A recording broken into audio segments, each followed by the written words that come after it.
রকমের ভাজা করে দিয়েছে। 5 রকম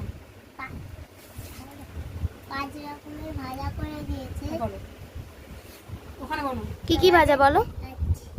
দেখাবে আলু ভাজা, পটল, কাঙ্গুল ভাজা, বরবটি ভাজা, বরবটি ভাজা, ঢ্যাঁড়স ভাজা, ভাজা মাছ আর মাছ আর ভাত, মাছের তরকারি। মাছের তরকারি। হয়নি বলা মানে বলতে হবে। বলো রাত্রেবেলার কথাটা। রাত্রেবেলা আমার জন্মদিন হবে, তাকে বলতে কেক কাটা হবে। কেক কাটা হবে, তখন আবার দেখাবো। একটা